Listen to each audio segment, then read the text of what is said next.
Good afternoon, and welcome to the 2024 Summer Outlook. My name is Andrea Berg, and I will be your host today. I am joined by DTN's Stephen Davenport. He is one of our long-range weather risk communicators. I just want to go over a few housekeeping notes before I turn the presentation over to Stephen. We are recording this webinar, and we will send a link to the recording out to everybody once we have it finalized. Should be about mid next week. If you have any questions regarding any technical issues, please use the Q&A feature on the right-hand side of your screen, and I'll do my best to address those. And we have reserved some time at the end of the presentation to go over any questions you may have. You can also use the Q&A feature on the right-hand side of your screen to ask any questions at any time throughout the presentation. So with that, I am going to turn the presentation over to Stephen. Stephen? Thank you, Andrea. Good day, everybody. Thank you for joining. I'm Stephen Davenport, as Andrea said, long-range weather risk communicator at DTN. Here's what we'll be looking at today, a review of last summer, what we've seen so far this spring as well, a medium range outlook for the next few weeks into June, then the seasonal influences on this upcoming summer's conditions, followed by the official DTN forecast, and we'll also take a first peek at the autumn outlook. Then it's worthwhile having a look at the tropical outlook, and we'll wrap up with what impacts there might be from our expectations on various industries.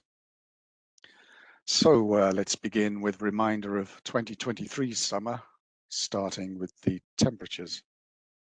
Overall, a warm summer, but most of the warm anomalies were concentrated on June, especially in Northern and Western Europe, while June in parts of Southern Europe was closer to seasonal. July and August saw something of a reversal, with Northern Europe cooling and Southern Europe warming mostly above average. Focusing on the UK, June was clearly warmest and July markedly cooler, temperatures seasonal or even below, with August more or less seasonal across the country. As far as precipitation goes across Europe, a very patchwork pattern of anomalies for the summer of 2023 overall. But we can see the reason for the temperature anomalies, with a dry north allowing warmth, that warmth in June, and a wet south suppressing temperatures there. Then pretty much vice versa for July, as an active low pressure track came into Northern Europe from the Atlantic. In more detail for the UK, we can see just how dry parts of the UK were in June, and just how wet in July. Again, that goes hand in hand with the fine weather during June, dry and relatively sunny and warm weather, and the suppressed temperatures going along with that wetness in July. In addition to that, England and Wales had higher wind than normal across the summer, but Scotland was below normal. Now that's in contrast to 2022, if we make a comparison back there, which was rather lacking in wind across the UK and most of Northern Europe, except for Scotland. So the last couple of years have seen almost opposites in some areas of Europe as far as wind is concerned. Solar output was above normal in parts of Central, Western and Northwestern Europe, with above average cloud cover. And that goes for both 2022 and 2023. What has spring been showing us so far in the UK particularly? Well, there's been no notably cold weather, neither March or April, even back to February, showing any below average temperatures. That's due to a lack of long-lasting blocked patterns that might have brought frigid air from the northerly or easterly quarters. Instead, there was a parade of low pressure systems moving towards Northwest Europe. Wind flows often from the mild Atlantic or from the south, with blocking high sometimes holding them near the UK as we moved into spring. This in particular kept overnight minimum temperatures up, so temperatures overall were mild, but more seasonal to slightly above for maximum temperatures during the daytime. Having said that, the first 2 weeks of April were warmer than average. We saw temperatures of 21 Celsius in Suffolk on the 6th, for example, and 22 in Essex on the 13th. But a cooler second half of the month almost balanced that out for the month as a whole. Unsurprisingly, this has also meant a lot of wet weather, especially across the southern UK during March and more northern parts in April. Mid-month saw the passage of a named storm, Kathleen, that brought particularly heavy rain to the northern and western UK, along with gales around the coasts. Looking at the last 30 days and 90 days, we can see above average rainfall here for a lot of Western Europe, the green anomalies, and drier than normal for Eastern Europe, especially through the last 30 days. Italy and much of Spain away from the north have been drier than average. And here's what May has given us so far. Warm across much of northern and eastern Europe with near or below seasonal rainfall, but cooler and wetter than normal from northern Spain into France, with the wet conditions extending across the Low Countries into the Alps and Germany, along frequent troughing in those areas. A look at the mean sea level pressure pattern shows us why Eastern Europe, Scandinavia have been dominated by this anomalous high pressure, while there's been persistent or recurring low pressure troughing around Western Europe. For the next few weeks, well, the first question is, will that broad pattern persist into June? So let's take a look at expectations moving through the medium range. Firstly, you look at the Madden-Julian oscillation. This is one of the main influences of global weather patterns in the medium range. Just a reminder for everyone, it's a pattern of tropical convection and thunderstorms that circulates eastwards around the globe along the equator, and that affects long wave patterns up into the mid-latitudes. So one way of tracking and viewing the expected evolution is through these real-time multivariate indices, ECMWF on the left here, of Australia's Bureau of Meteorology on the right. A tendency here is for the MJO to progress through the Pacific Ocean, traveling through phases 5 and 7, eventually winding up back in the Western Hemisphere through phases 8-1, and then returning to the Indian Ocean by late June. Here's another way of representing the MGA, looking at the velocity potential at 200 hectopascals or millibars, which without digging too deeply into the weeds, shows large-scale tropical divergence. Is indicative in the green negative velocity potential of enhanced convection. And one thing to tuck away for later is that the Western Indian Ocean standing wave, you can see that top left, shows a shift eastwards, and that can be indicative of El Nino starting to come to an end. Looking at analogues of the expected MJO phases, we can see potential for troughing across Northern Europe mid-June, so the Scandinavian block could relax for a while, but then replaced again by ridging and a more block pattern as we head through later June. Some uncertainty still attached to this, but the MJ over the Pacific tends to favor high pressure build for Europe. Now from the ECMWF, this is a nice depiction of the probability of upcoming pattern regimes over the Atlantic and Europe. In red, the dominant regime initially is that blocking pattern, which we're seeing at the moment. So a continuation of high pressure over and around Scandinavia through late May. But then the positive NAO regime shows its face a bit for the first part of June as the blocking pattern potentially weakens. The positive NAO means perhaps a more progressive pattern with Atlantic systems, maybe coming to Northern and perhaps Western Europe, meaning at least for a while, before a more blocked pattern potentially returns later June and into July. Looking at the model output, you can see the ECMWF forecast on the left there, projecting that sort of pattern with low pressure between Iceland and Scotland and towards Scandinavia, maybe some troughing towards the Iberian Peninsulas for the period of June 3rd to 9th. But note the difference with the CFS V2 pressure pattern on the right. That's maintaining more of a blocking high over Scandinavia, and there's more troughing and associated rainfall, increased rainfall beneath it into Central Europe. Either way, that would result in most of Europe being warmer than average through the first week or so of June, although with some cooler risks for Spain and Portugal if that troughing were to bring increased cloud and precipitation there. The following week through mid-June, a not dissimilar pattern. Both models have a semblance of high pressure over parts of northeast or eastern Europe, and the low pressure near Iceland extending into the UK. So it's a positive NAO pattern, North Atlantic oscillation pattern, and partly into Scandinavia as well. The CFS V2 shows more troughing west and south of the UK and towards southwest Europe again. But nevertheless, most of Europe remains warmer than average, and the east and northeast stay drier than normal. Wetter, windier in the northwest and west and parts of Central and Northern Europe. But the ECM WF does show a northward shift of troughing in the frontal zone, with the northeast, the Azores high extending northeastwards more into Europe, helping to ensure those above average temperatures. Well, with the medium range out of the way, let's turn our attention to the long range seasonal forecast for the upcoming summer.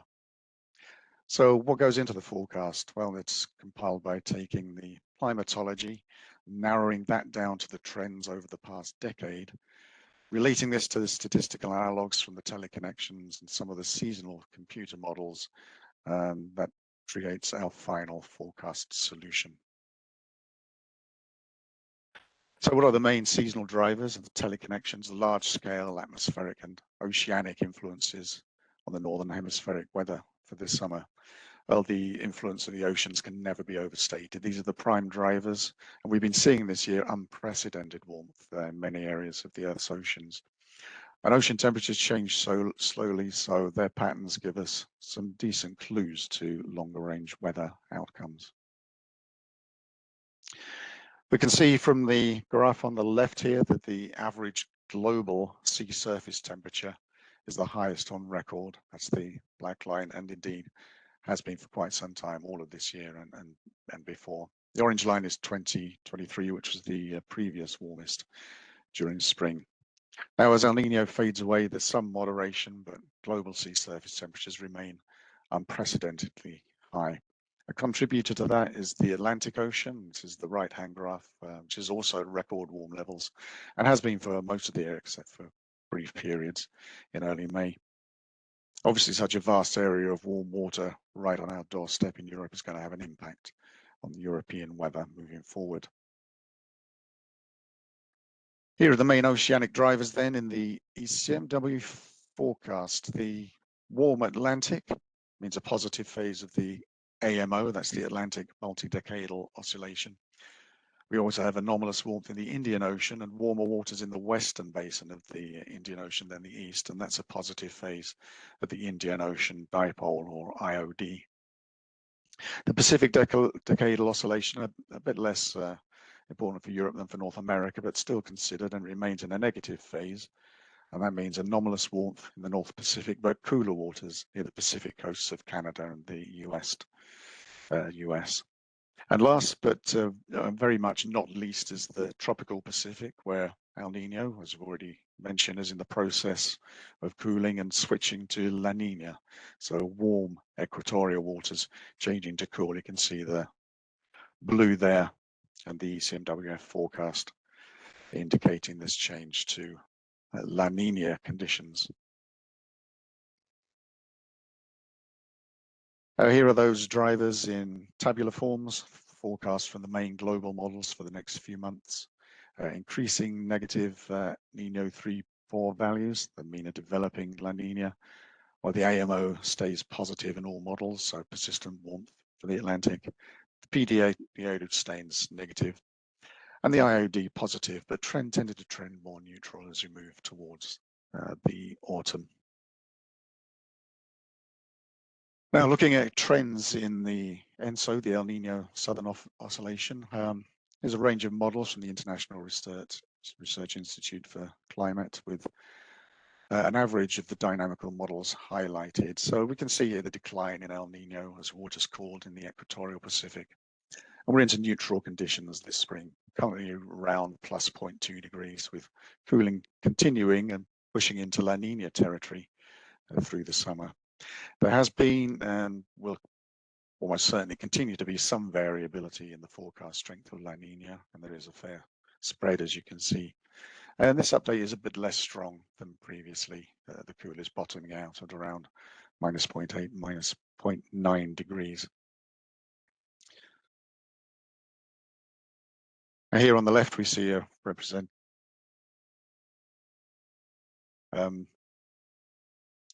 some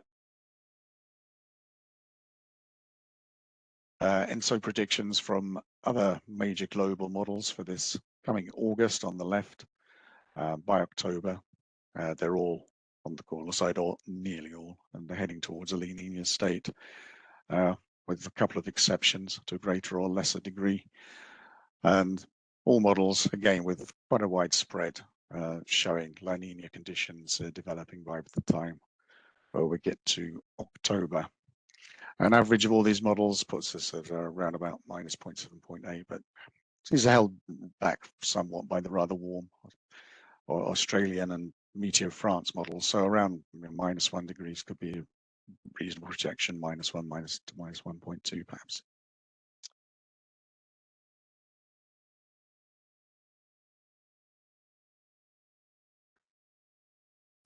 We can see the reason for this cooling on the left, a representation of upwelling waves called Kelvin waves pulling cooler water from the depths to the surface. And that cooler water has reached the coast of South America on the right-hand side there. The right-hand chart, that's the recorded and forecast wind anomalies. Blue is negative or easterly 850 millibar zonal winds. So those are indicative of increased trade winds pushing the warmer surface waters westwards and allowing cooler water to emerge. In the forecast, we can see more yellows or westerly winds in early June forecast. So there may be a bit of a hiatus in the cooling, and that could be a reaction to the MJO circulation, but more easterlies should return through the rest of June and onwards into the summer to continue the process of switch to La Nina. I mentioned the North Atlantic oscillation, and here are model projections for that through the summer, trending mainly neutral to slightly positive. A negative NAO would mean higher pressure near Greenland, forcing the jet stream farther south into Western Europe for a cooler and wetter result than we're expecting. So with all that in mind, on to the summer forecast itself. Firstly, the seasonal climate model from the European model. This shows a widespread and pretty much unremitting warm anomalies across much of Europe. Each month has above average temperatures forecast almost everywhere, and therefore, of course, for the summer as a whole. An exception is in the Finno-Scandinavian area, but even here, just a trend closer to seasonal through July and August, rather than anything notably cool. The CFS V2, the American model, paints a very similar picture with above average temperatures right across Europe every month, and some hints of more seasonal conditions locally in Eastern Scandinavia and in Finland. Here are the precipitation outlooks for both models side by side. The ECM WF has a drier than average June for parts of the northern half of Europe and into southern Scandinavia and Finland, and in Western Russia and Far Eastern Europe. Wet conditions for parts of the southern half of Europe, but those areas become drier in July and dryness expands by August, with most precipitation getting pushed into northern and western Scandinavia. CFS V2 has weaker signals, but some support for ECNWF in June at least. Alongside the models, we examine analogues of years with similar oceanic temperature anomalies to those we're expecting this year. As we've seen, global and Atlantic ocean temperatures are unprecedented, so this makes it difficult to find ideal matches, but the the patterns of those anomalies should help us towards the shape of things to come, even if not nailing down intensities necessarily. Here's an example of a couple of our analog gears that take into account the AMO, the IOD, and the near neutral. And so moving through the summer, the between the El Nino and the developing La Nina. The second also pulls in the stratospheric wind state at 60 degrees near north, or the near neutral AO, and these give much the same result. A northerly trough jet stream with high pressure expanding across continental Europe. All of our analog gears applied to the jet stream analogues show this split pattern to the jet. Pulling the analog composites together, here are what they depict for both temperature and precipitation. Again, like the models, analogues are showing a lot of warmth across Europe, especially for June and August, with seasonably cooler conditions, possibly indicated during July for parts of Northeast and Northern Europe, Eastern Europe, and North Central Europe. Now, for August, we can see some colder risks for Finland, Scandinavia, and Northeast Europe, not dissimilar to the ECMWF model outlook, in fact. The analogues also suggest a wet early summer in Northwest Europe, drier than normal in South Central, Southeast Europe, and parts of Scandinavia. While West and Southwest Europe look near average, but as this high pressure expands through the summer, the analogues have an expanding drier trend across those western areas of Europe as summer progresses. But Scandinavia has hints in the other direction of trending wetter into August. So a dry start for Scandinavia, segueing into wetter conditions later summer. Wrapping all that up, the models, analogues, and 10-year trends become to the currently official DTN forecast. And we'll start with the mean sea level anomaly pattern, which shows the potential for troughing near northwestern and perhaps western Europe, then high pressure expanding across Europe through July and August, with low pressure track shifted farther north and mostly affecting Scandinavia. With widespread anomalous warmth or heat showing in both the models and the analogues, and indeed the 10-year trends, it's hardly a surprise to see this above average temperatures widely across Europe during the summer, with chances of some extreme heat spikes. Now, whether we can approach 2022's extremes of heat, where we saw some record temperatures, notably in the UK, that's conjecture at the moment, more for shorter range forecasts, but potential is certainly there for some strong heat spikes, perhaps more especially over southern parts of Europe. When we get to August, we see a reflection of both the ECMWF model and the analogues in the potential for cooler conditions to develop around Scandinavia, Finland, and Northeast Europe, although closer to seasonal than anything significantly cool. Precipitation pattern looks kind of familiar as well, with seasonal or wetter conditions for parts of West, Northwest, and Central Europe in June, relative dryness for Scandinavia and Eastern Europe. The rest of summer has a drying trend across western areas of Europe as high pressure builds and expands, while a low pressure track to the north makes northern and western Scandinavia wetter. Now, there are always risks of localized downpours and threats of strong or even severe storms that could buck the trend locally. We saw just a few days ago, May 17th, a storm system in Germany that produced 100 millimeters of rain in 24 hours. And that sort of thing certainly could repeat through the summer. So although we see a dry trend, those outbreaks could have more intense rainfall and lightning than usual, very locally, due to excessive warmth.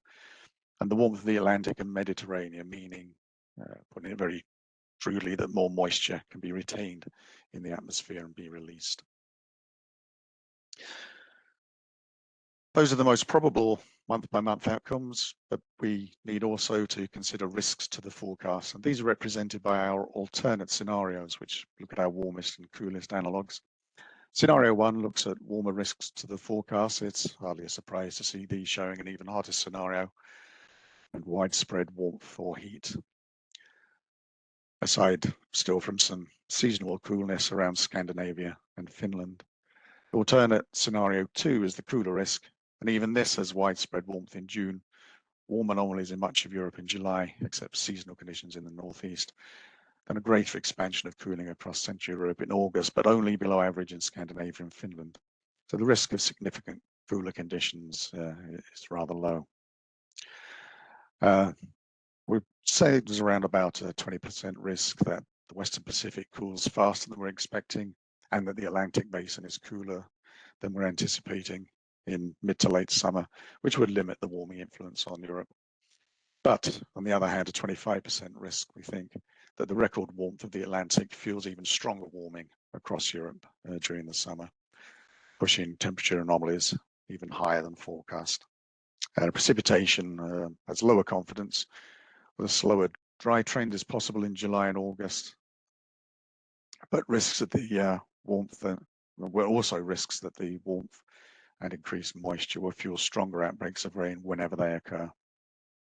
As we'll see later as well, there could be a risk of ex-tropical storms moving towards Western Europe, and of course those would bump up rainfall totals. The cooler scenario comes along with wetter risk for northwest and southeast Europe, but not really any outstanding differences. Aridity is always something to watch for in summer, and our analog layers indicate relative dryness here for parts of south, west, and southwest Europe using the Palmer drought index, those yellow through orange to red and dark red colors, showing the potential for dryness and even drought in those parts of western, central, southern, and southwestern Europe. This was the drought situation at the end of April, with watches, warnings, and alerts, most notably from eastern Spain across Italy and into southeast Europe and the Balkans. The effects of this expected dryness are twofold. Dry soil allows air in contact to warm more readily because less energy goes into firstly evaporating moist surfaces. As a result, extreme spikes in heat become more likely. And of course, that coupled with expected increasing dryness means that wildfire risks could be exacerbated.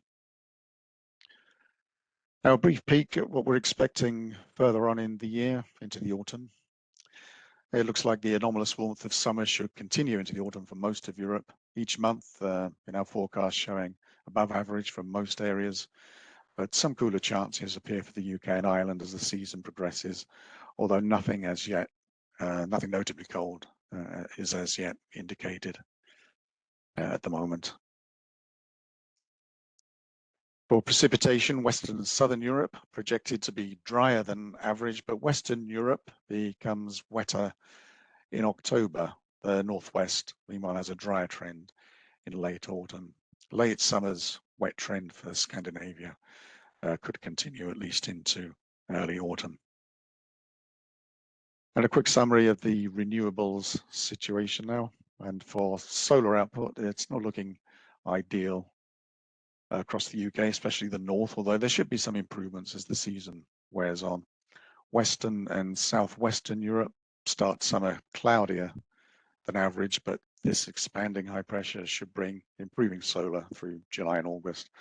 Meanwhile, Scandinavia solar starts off near or better than average, but worsens as the precipitation picks up. Across Europe as a whole, the best solar looks most likely to be in southeastern parts of Europe into the Balkans. Wind power looks better than normal across the UK, Ireland, and Scandinavia in June, and to an extent into July, while output could be on the lower side across South Central Europe, which looks to be the poorest area overall for wind. UK could become less windy as summer progresses, especially in Wales and England during August.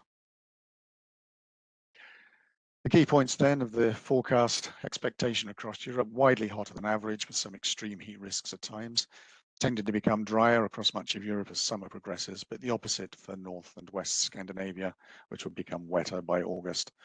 Drought and wildfire risks could be elevated. Above average summer winds for North and Northwest Europe, but worse than average solar, and the best solar output probably in Southeast Europe. Now, a change of tack, look at what hurricane season have in store. Although not directly Affecting Europe, Atlantic hurricanes, tropical storms, and ex-tropical storms can disrupt weather patterns and also occasionally arrive near Europe as potent wind or rainstorms after curving northeastwards across the Atlantic.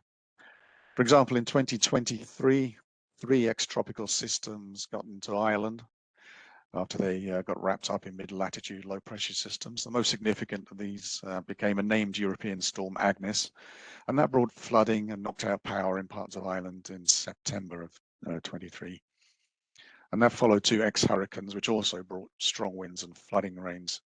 And back in 2022, the remains of Hurricane Danielle brought torrential rain and landslides on a more southerly track as it moved into Portugal. Some research from the University of Reading shows that stronger hurricanes are twice as likely to maintain enough strength to cross the Atlantic and impact Europe, although it's moot whether or not hurricanes are yet showing a stronger trend. But how do we get tropical systems? Well, firstly, they need fuel, which comes from warm ocean surface waters. And we've already seen the warmth of the Atlantic with above average temperatures already getting warm enough for activity in the main development region and the Caribbean. Secondly, we need to have low wind shear. That's to say a weaker change of wind strength with height or low directional change with height, all the way up to jet stream level. Strong wind shear disrupts the growth of storms and can pull them apart before they have a chance to get organized. And thirdly, you need large-scale rising air, which does organize these storms. And we need to see these conditions through the main development region, the MDR, of the tropical Atlantic, all the way from the west coast of Africa to the Caribbean. Warm ocean, low wind shear. We also need to see, ideally, a wet African monsoon conditions, because that can spit out more tropical waves that will hurtle westwards and develop. Even with all the other factors favorable, a dry layer coming off Africa, like a dust layer from the Sahara, can inhibit development and scupper any hurricane formation, nipping it in the bud. We've seen these drivers already, the main factor here being the switch to La Nina, this blue coolness west of Northern South America that you can see in this forecast, and plenty of excessive warmth in the Atlantic. Also, there's the negative PDO. So for hurricane season outlooks, we need to look for analogues of years with similar oceanic conditions. La Nina, by the way, helps to reduce shear over the Atlantic. We've already seen this graphic of ENSO conditions, so I'm not going to linger on it, but it does show the La Nina development. And as I said, it reduces the wind shear and is more favorable to tropical storm development. We can look at how ENSO states affect tropical conditions and developments. On average, there are 13 named storms during El Nino, 16 in neutral conditions, 17 during La Nina years. So La Nina years and neutral ENSO years certainly more favorable for tropical developments than El Nino years. We can look at some of the analogues of the most similar years we could find of expected ocean temperatures and anomaly patterns. The 30-year average, regardless of ENSO state, is 14 named years, 14 named storms, 7 hurricanes, and 3 major. La Nina years since 1995 averaged just over 17 named storms and nearly 9 hurricanes and 4 major, while our analog years for 20 to 24 are even higher than that, close to 21 named storms, 10 to 11 hurricanes and 5 major. So that's a pretty active looking outcome. Here are some of our top analog years, and you can see how busy they look, especially 2005 and 2020. A lot of activity in the Gulf of Mexico and Caribbean, but also look how many storms recurve towards Europe that don't all necessarily make it or become impactful. Some just shoot way to the north as well, but it's certainly an interesting point to note. Another way of looking at this is to break our analogues down into track density anomalies, the orange and gold colors showing where storm tracks went compared with average. So these strong colors around the Gulf of Mexico and the Caribbean, but reduced activity near New England and the Canadian Maritimes, and a couple of interesting recurving tracks that are showing up. And we can break that down into months, and those recurving tracks tend to pep up here by September. And for interest, we can look at our analogues for rapidly intensifying storms across the main development region, but more especially in the Caribbean and the Gulf of Mexico. Here's the ECMWF model's tropical storm density forecast for the season, also showing plenty of activity across the main development region, especially so through the Caribbean and Gulf of Mexico. And note also that potential recurving track. A reminder here of the oceanic warmth, most notably in the MDR of the Atlantic and into the Caribbean and Gulf of Mexico, and of the expected decreasing wind shear over the main development region alongside those warm waters. So very favorable conditions for development and an active season, as long as we can spark off those waves moving out of Africa.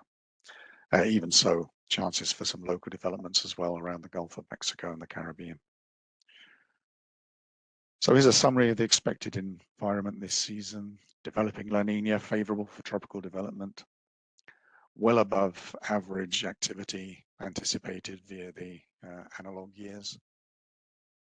Very warm ocean temperatures through the main development time.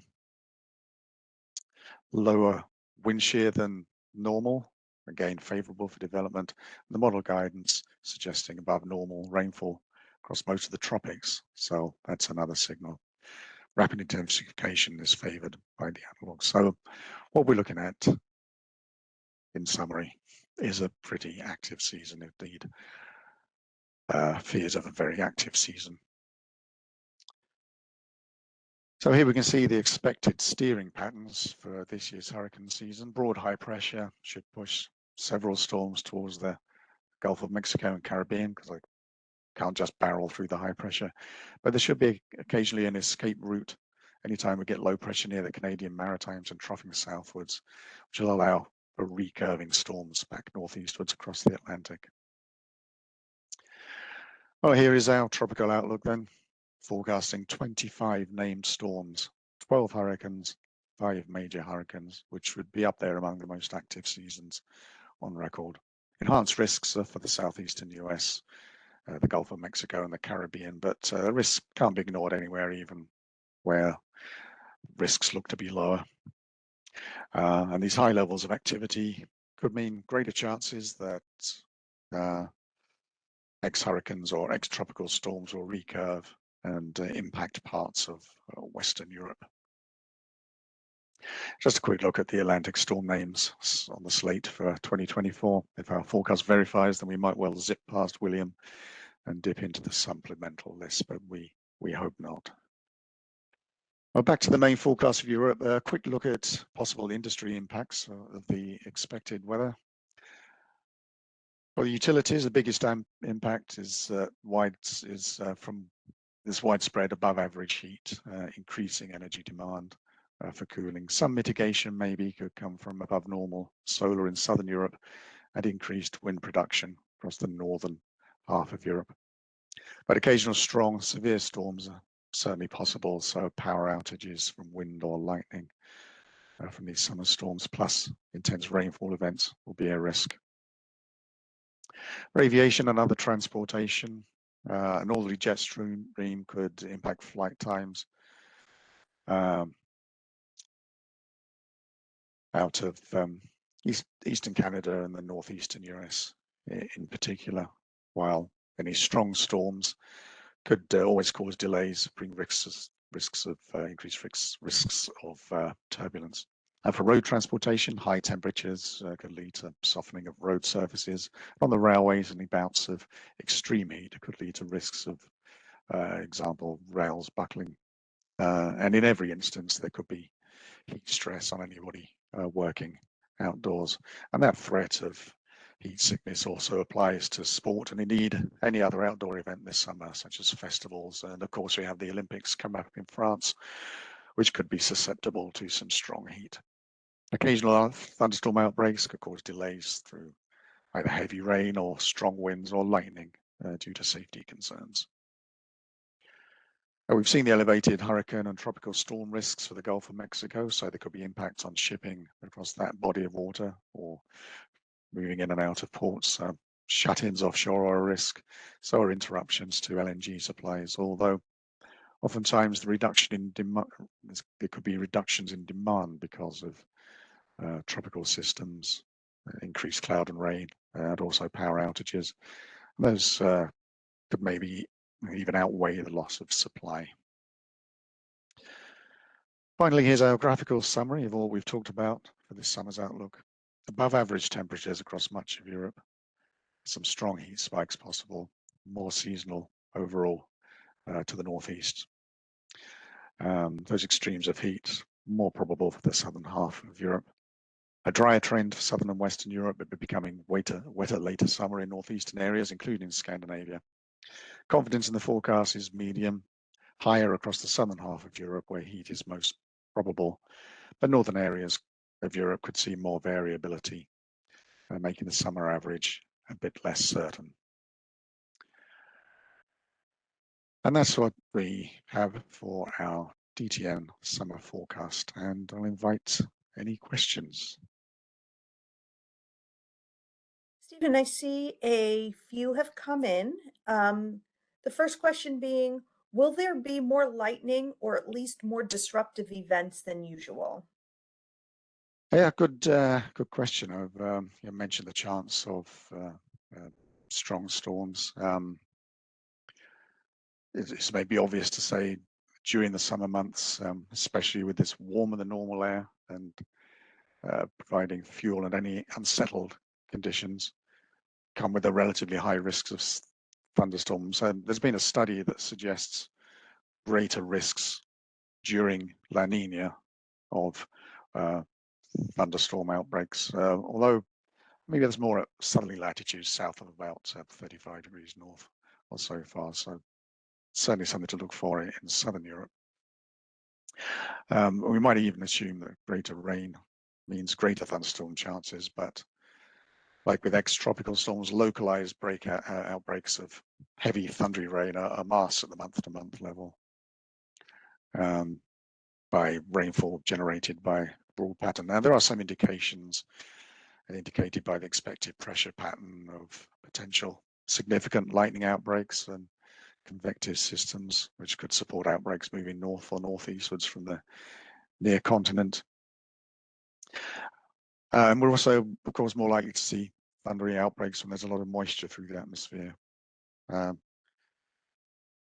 coinciding with elevated jet streams above average strength, along with the moist atmosphere due to the excessive warmth of the Atlantic and Mediterranean. So we can perhaps at least suggest a greater probability or possibility of somewhat enhanced lightning risk, except perhaps for Northeast Europe. Great. I see another question. Does climate change affect the extremes of temperature in a hot summer or impact rainfall? Yeah, well, in this warming world, the baseline, of course, for average temperatures is higher, and as a result, it becomes easier for periods of more extreme heat or spikes in heat to occur. So I would say yes for temperatures, not necessarily that they will occur, but the possibilities increase when we're starting from a higher base temperature. As far as rainfall is concerned, warmer air, to put it rather simply, is more capable of holding moisture, and we've seen the seas and oceans around Europe are much warmer than normal. So whenever we get outbreaks of rain or thunderstorms this summer, then the precipitation has a higher chance of greater intensity, even if locally. In fact, there was a study by the national agencies in Ireland, the Netherlands, and the UK between October last year and March this year of storm systems over Northwest Europe. looking at the influence of warming on strong winds and heavy rain compared with pre-industrial temperatures. And the conclusion was that rainfall intensity from storms as strong as the winter we've just had were once in 50 years in the pre-industrial world, but are now 1 in 5 years now. And the rainfall from those sorts of storms is about 20% more intense. So there's evidence pointing towards the impacts of a warming world for sure.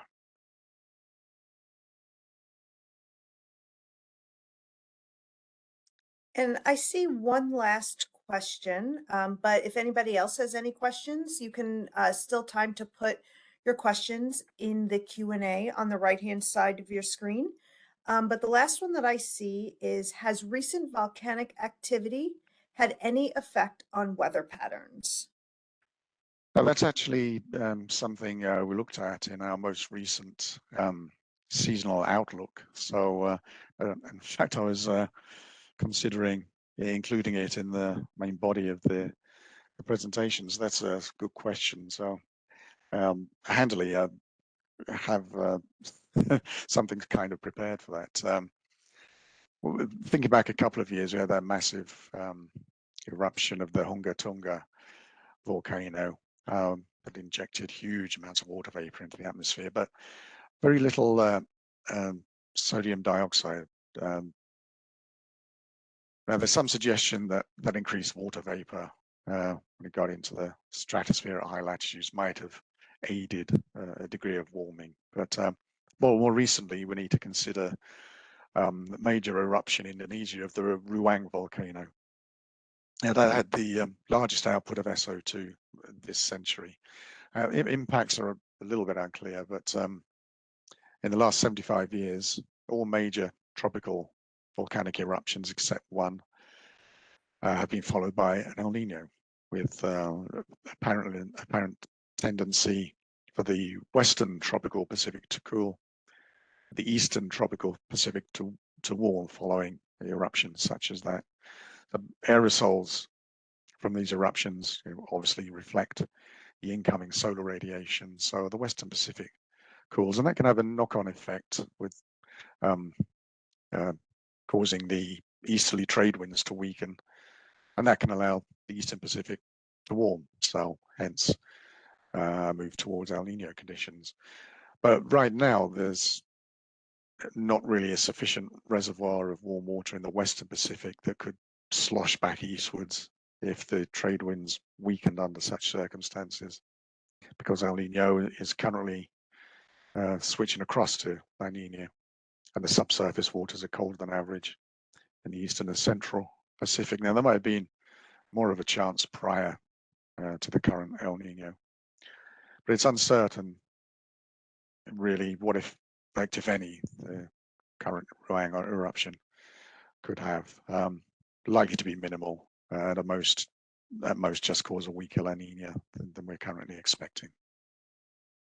Well, those are all the questions that I see. And so with that, I think we are going to end our presentation for today. As I said in the beginning, we have recorded this webinar, so we will send out the recording if you want to refer back to it at any time, or even pass it along to colleagues who might be interested in the information. And so with that, I want to thank you and have a great rest of your day.